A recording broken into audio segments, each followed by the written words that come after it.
자, 하체를 튼튼하게. 하나, 둘, 셋. 하나, 둘, 셋. 자, 이제 굳어서 안 돼.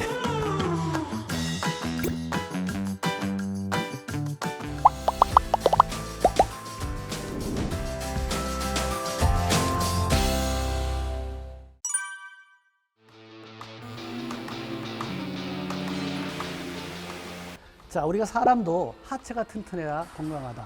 자동차도 하체 부품이 튼튼해야 자동차가 안정적으로 오래 탈 수 있다. 이렇게 볼 수 있는 거죠. 주행하다가 코너 돌 때, 브레이크 밟을 때, 요철을 지날 때 소리 난다는 얘기는 거기에 분명히 유격이 생겼다. 이 소리예요. 그렇다면 이거가 이제 고장 안 나게 어떻게 관리하느냐, 이게 중요하잖아요.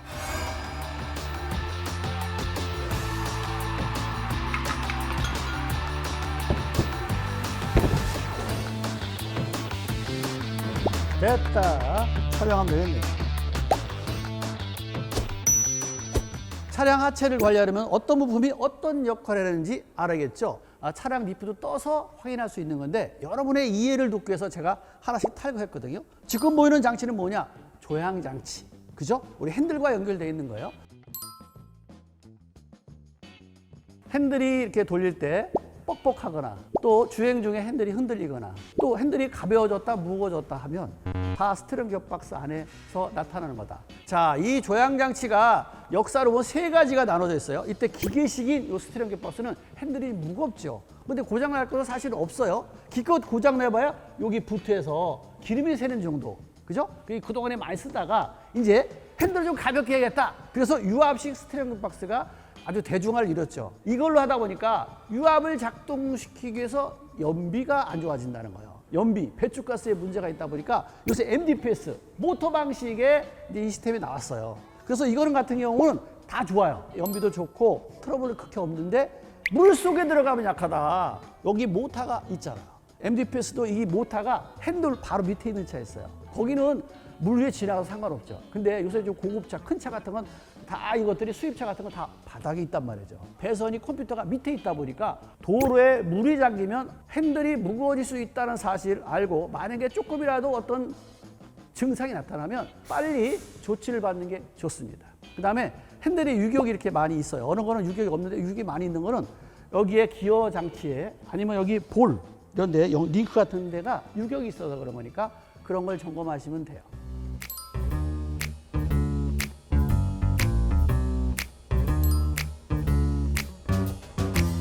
자, 이번에는 자동차에서 가장 중요하다고 생각하는 쇼컴 쇼버에 대해서 설명드리도록 하겠습니다. 이 쇼컴 쇼버도 세 가지가 있거든요. 자, 이렇게 생긴 걸 우리 많이 봤을 거예요.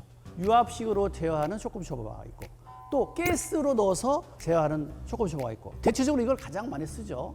그 다음에 이거보다 조금 더 고급차 같은 경우는 모터 방식, 스템 모터 방식에 하는 거죠. 이건 좀 고급차에 들어가죠. 이거 같은 경우는 이제 모터 쪽에 물이 들어가면 안 되는 거고, 충격을 가해지면 비용이 좀 꽤나 나온다, 이렇게 볼 수 있는 겁니다. 자, 근데 이거보다 더 고급차는 뭐냐?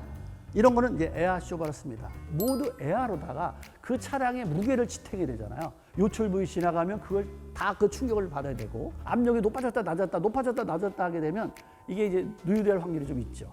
그래서 이제 호스라든가 펌프라든가 또 아니면 부트가 터지는 경우가 있어요. 고장도 잘 안 나지만 아무 노면에서나 거침없이 다니고, 고장 나와야 가격이 싼 게 바로 유압식 쇼바라든가 가스식 쇼컴 쇼바인데 거의 다 가스 쇼바다, 이렇게 보시면 돼요.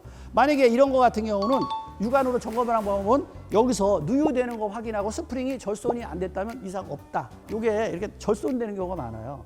그래서 짐을 마실 때든가 요철 부위 지나갈 때 브레이크를 급브레이크를 밟는 데는 스프링 부러집니다. 이러면 차가 심할 때 차가 전복될 수도 있어요. 가끔 엔진 교환 같은 거 할 때 여기 있는 절손이 됐나 금이 갔나 확인할 필요가 있겠고요. 또 하나, 이번에 판스프링 차가 여기서는 안 나왔는데 판스프링 같은 경우도 마찬가지예요. 판스프링 같은 거 그게 부러지면 이게 빠져나오는 수가 있어요, 뒤로. 그러면 달리다가 이게 뒷차에다 날리면 그건 다 누가 책임이죠? 그 차를 끌고 가는 운전자 책임이에요. 만약에 문제가 되면 전복되거나 다른 차를 상하게 할 수 있으니까 우리가 육안으로 잘 점검하는 게 좋겠다, 이 생각이 듭니다. 자동차에서 뭐 대소형을 막론하고 등속 조인트가 고장이 가장 많죠. 우리나라 자동차는 굴러만 가는 게 아니라 유턴을 또 많이 하잖아요. 전륜 구동 방식 같은 경우는 이 핸들을 많이 꺾는 각도에 따라서 이게 달라지다 보니까 핸들 꺾을 때 각도가 어느 정도 되면 뚝뚝뚝뚝뚝 따다다다다다 막 이러는 거 있어요. 핸들 꺾을 때만 나고 직진할 때는 안 난다. 그러면 이 등속 조인트 안에 배아력이 노화돼서 각도가 달라졌다 이렇게 돼요. 오른쪽 고장났다, 왼쪽 고장났다 왔다 갔다 하니까 그때는 2개씩 안 갈아도 돼요. 하나씩만 교환하면 되는데 뭐 5년 이상 된 차는 이런 등속이 나가면 굳이 새 거 고집하지 말고 제조제품 써도 돼요. 자동차 하면 뭐 좀 한 3년, 5년 되면 뭐 요철 부유할 때 뚝꺽뚝꺽 잡소리가 난다. 뭐 핸들 꺾을 때 삑삑 소리도 난다. 비가 오는 날은 또 괜찮다. 자동차의 잡소리의 80%가 다 여기 부품이다. 이렇게 부른 거예요. 자, 그래서 이쪽에는 요거는 미미예요. 엔진 마운팅 고무라고 하고 현장은 엔진 미미라고 하죠. 예전에는 이 엔진 마운팅 고무는 4개였어요. 요새는 3개를 있다 보니까 4개에서 할 일을 3개 하다 보니까 이게 고장 나는 경우가 많아요. 특히 고무부트가 잘 나가서 평상시에는 안 그랬는데 갑자기 기아를 넣을 때마다 진동이 심하다라고 하면 엔진 미미도 한번 볼 필요가 있어요. 엔진 미미가 나빠지면 이 차를 엔진을 얹었는데 각도가 틀어질 수 있거든요. 이게 한쪽으로 치우쳐지면 어떻게 되죠? 진동을 서로 못 잡아주니까 자동차에서 진동이 생길 수 있다 이렇게 볼 수 있습니다. 근데 워낙 엔진이 무겁고 또 이걸 정숙하기 위해서 이게 기계식이 아니라 진동을 가장 많이 받는 부분에다가 오일 봉합식을 쓰고 있습니다. 그래서 이거는 뭐 육안으로 봐가지고 금이 가면 그냥 교환하면 되고 오일이 흐르면 교환하면 돼요. 자, 여기는 이제 로암과 어퍼암, 하체를 지지하고 있는 이 부품들은 고무, 마운팅 고무들이 문제가 돼서 유격이 생겨서 잡소리가 나는 거예요. 보시면 알겠지만, 자, 보실래요? 여기 보면 딱딱 금이 갔잖아요. 그러니까 여기서 충격을 완화 못하니까 어떤 요철부 지날 때만 소리 났다가 또 평지는 안 나고 또 비가 오면은 안 나고 맑은 날 나고 그러면 여기 다 마운팅 고무들이에요. 로암이잖아요. 여기에 고무 상태, 볼트, 요 스테빌라이저, 요 고무. 대부분이 고무와 연결돼서 부싱과 연결돼서 다 잡소리다 이렇게 봐요.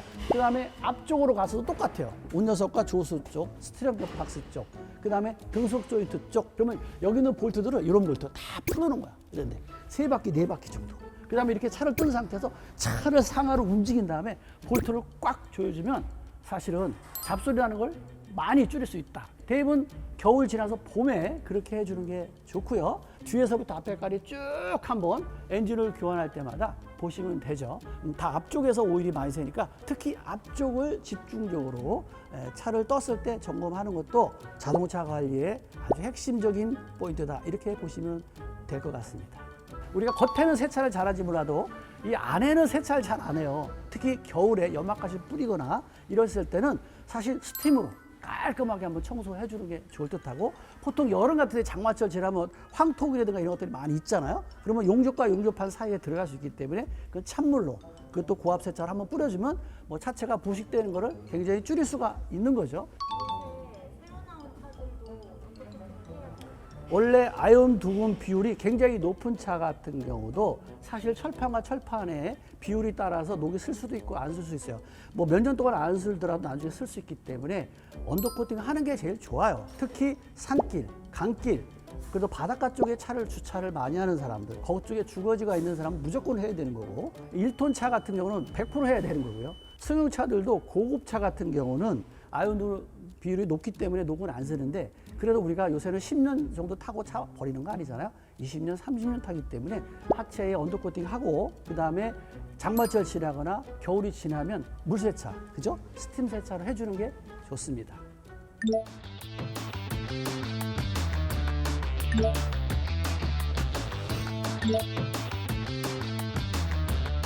지금까지 안전과 성능이 직결된 자동차 하체 얼마나 중요한지 관리는 어떻게 해야 되는지 알려드렸습니다. 한 번 손상되면 수리하기도 쉽지 않죠. 그리고 또 돈이 많이 들어가잖아요. 일정한 주기로 차량 하부를 관리하는 습관이 중요하다는 것 절대 잊지 마시기 바랍니다. 지금까지 모두의 친환경 온라인 테레비 오카 명불허전 박병일 명장이었습니다. 감사합니다.